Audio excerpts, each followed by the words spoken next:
Hi friends, రెండు తెలుగు రాష్ట్రాలకు సంబంధించినటువంటి వెదర్ అప్డేట్ ఇప్పుడే విడుదలైంది. ఆంధ్రప్రదేశ్ రాష్ట్ర వ్యాప్తంగా భారీ వర్షాలు. వాతావరణ కేంద్రం నుంచి ఇప్పుడే విడుదలైనటువంటి రెడ్ అలర్ట్. వాయుగుండం తీరం దాటి ఏపీలోకి ప్రవేశించింది. మొత్తం 3 రోజుల పాటు ఆంధ్రప్రదేశ్లో భారీగా వర్షాలు కురవబోతున్నాయి. ప్రజలందరినీ అప్రమత్తంగా ఉండాలని ఏపీ రాష్ట్ర ప్రభుత్వం నోటీసులు అయితే జారీ చేసింది.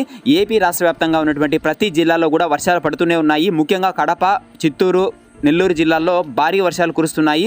కడప జిల్లా వ్యాప్తంగా వర్షాలు విలయతాండవం చేస్తున్నాయి. మీరు ఇప్పుడే ఫస్ట్ టైం మన ఛానల్కి వస్తూ ఉంటే కంపల్సరీగా వీడియోని లైక్ చేసి వెంటనే మన ఛానల్ సబ్స్క్రైబ్ చేసుకోండి. ఏపీ రాష్ట్రంలోని ప్రతి ఒక్క జిల్లాల్లో కూడా వర్షాలు కురుస్తూ ఉన్నాయి. వాయుగుండం తీరం దాటి ఏపీలోకి ప్రవేశించడంతో దాదాపుగా 90 కిలోమీటర్ల వేగంతో వాతావరణ శాఖ హెచ్చరికలను అయితే జారీ చేస్తోంది.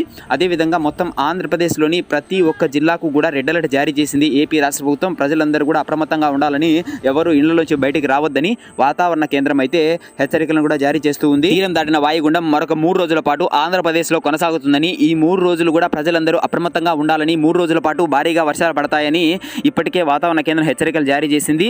ఏపీ రాష్ట్ర ప్రభుత్వం దానికి సంబంధించిన చర్యలన్నీ తీసుకుంది.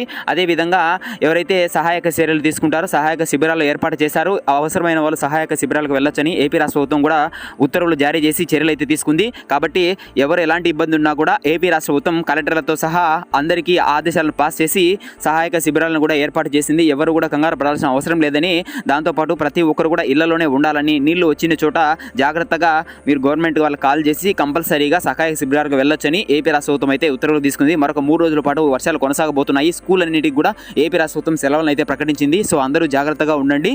Thank you.